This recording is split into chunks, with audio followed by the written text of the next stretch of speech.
Hello and welcome to your scarf lesson for today. So last half term we learnt all about being respectful and tolerant to lots of different people, and this half term we've got a slightly new topic. So this half term is all about us staying safe, which, considering the current climate, is a really appropriate topic for us to make sure that we are staying safe and we are making those right choices. So it's going to include a bit of online safety, again, perfect timing, okay, because we are online a lot more than we normally would be. So this is really helpful for us to make sure that we are staying safe online and we are looking after everybody. We're going to do a little bit about drug safety and some of the laws around drugs and medicines, and then a little bit about alcohol use, awareness, and also the laws around alcohol use as well. So it should be a really interesting half term and a very useful half term of scarf knowledge, talking lots about laws and lots about why these laws are in place to help protect us and to help keep us safe. So the first three lessons are all going to be about online safety, which of course is so important. Right, let's get started. So what we are doing today is to think before we click. So before we share anything, before we like anything, before we comment on anything, think, is that the best decision? Is that what we should be doing? How are we going to do it? We're going to be doing it by working together as best as we can over Zoom and communicating, again, as much as we can. It might be useful to have somebody at home, maybe that you can try and talk to a little bit about some of these things. And if there's like a discussion point, you might want to see if you can find an adult to talk to, or maybe ring a friend and talk to them about it. And we're doing it so that we can understand how to stay safe online. Okay. If we were in the classroom, we would have had a go at this, but obviously we can't, so you're going to have to just imagine it instead. If we all stood in a straight line and every person passed a tap on the shoulder along the line to the person in front of them, how long do you think it would take to get the tap from the end of the line all the way to the front of the line? Well, I think probably take a second or two for everyone to feel a tap on their shoulder, pass it forward. So there's about 30 children in our class, so it probably take 40, 45 seconds maybe to pass a tap all the way from one end of the line to the front. What about then if instead of standing in a line, we stood in a pyramid formation? So you'd have one person at the start, and then that person passes it on to two people. Those people pass it on to two more people. Those two people pass it on to two more people, and so on, and so forth, 4 people, and it keeps going on. Okay, so this time you can use 2 hands to tap onto another 2 people. Would this be quicker to pass the tap all the way through everybody, or would it be slower? Well, this one would be probably quite a lot quicker, because this time you're passing it, every time you're passing on to 2 people. And then those 2 people pass on to 2 people each, so now you pass on to 4 people, and then those 4 people pass on to 2 people each, which is then 8 people. So it escalates really quickly. So the more people that you're passing something on to, the quicker it then spreads. So I hear you ask, how does this game have anything to do with online safety? Well, online, lots of things are shared, and shared really quickly. And that's because people can share things with lots of other people. So people aren't really just sharing something with one person.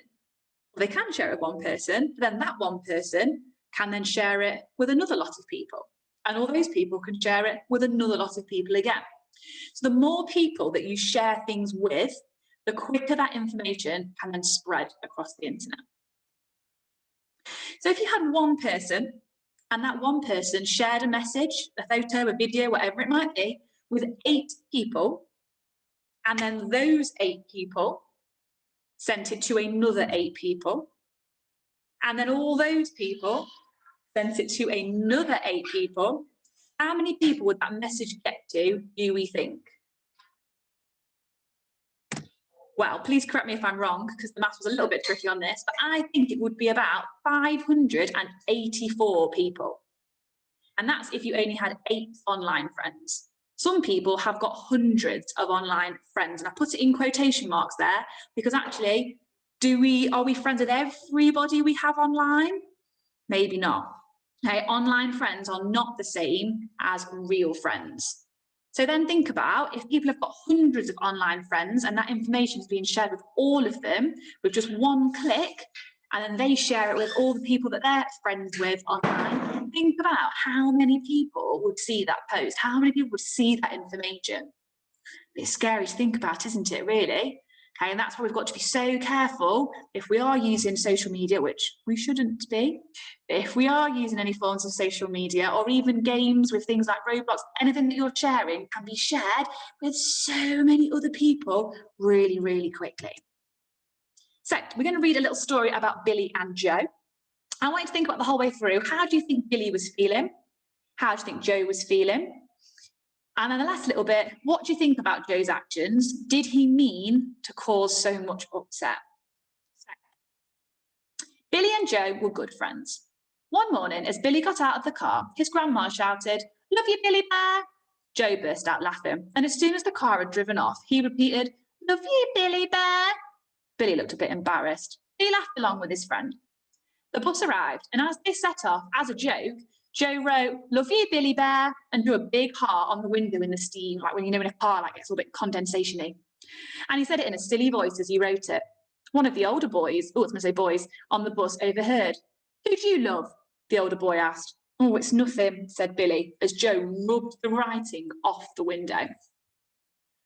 After school, as Billy and Joe got onto the bus, they could hear laughing and kissing noises. Like that. As they walked towards their usual seats, it became apparent what the fuss was about. As the windows had steamed up again, the writing and the heart that Joe had done earlier had reappeared. So even though he rubbed it off, it's still there. All around them were voices calling, "Love you, Billy Bear, love you, Billy Bear." Billy looked horrified and sat with his head in his hands as he tried to ignore the taunting. The other kids on the bus soon settled back down to looking at their phones and the usual chat. Joe tried to wipe away the writing and hoped that the bus windows were due for a clean. Otherwise, the evidence would reappear and reappear and reappear like a ghostly reminder of his foolish act. So, how do you think Billy was feeling throughout this story? So, pretty upset, pretty embarrassed at something that was just like a nice little thing that his grandma said has been turned into a bit of a joke and lots of people have laughed at him. How do you think Joe was feeling? Do you think he meant to upset Billy?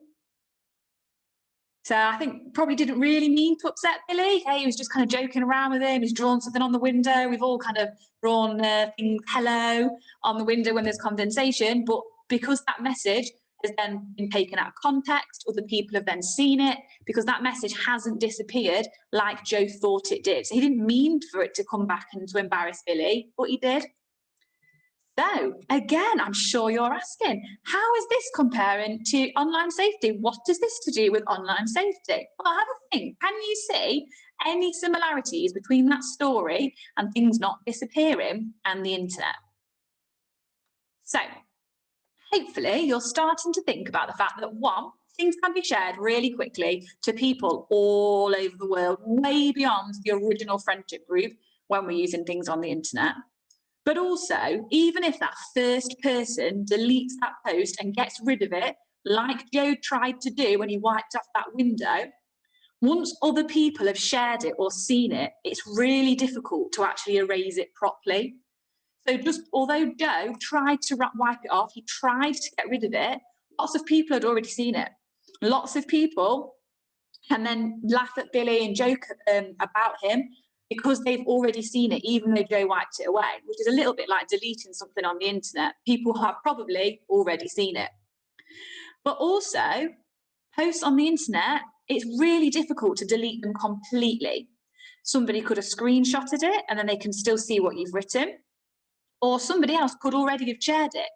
In which case, even if you've already deleted it, it's already been shared and people can already see what it is that you've written or you've posted. So what do you think? Pause the video and have a bit of a discussion if you can, or just think about this in your head. Do you think it's possible to take back something that's been posted on the internet? Well, no, not really. Okay. Yes, you can delete it, but it could have been reposted or screenshotted. And like I said before, there is a chance that somebody else has probably already seen it. Okay, which is why we have got to be so careful when we are doing things online to make sure that what we are writing, what we are clicking, what we are sharing is appropriate and is kind and is something that actually we wouldn't mind other people seeing. So As ever, we need to remember to think before we click. So this is a little website here, and the link will be on Dojo for you, and it's a really good source of information. So if you want to find out anything else about how safe different online games are, how safe any social network sites are, not that we should be using them anyway, but there are some like Minecraft and like Roblox that I do understand are child appropriate, then this is a really good website to go on and have a look and see what are the risks of using these websites and how you can use them safely, okay, if they are appropriate. So, big one for today is think before you click. So, little very quick end of activity is, can you have a go at designing some kind of poster, some kind of logo to really help us remember this slogan? Think before you click. You can either draw it on the portfolio button on Dojo. You can have a go at drawing it on paper and then sending a picture and uploading it to the portfolio as well. It is completely up to you. Okay, so that is your little task from me for the rest of this scarf lesson. I really want to have a look at them, so make sure you upload them so that I can see what you have done. Right, see you later. Goodbye.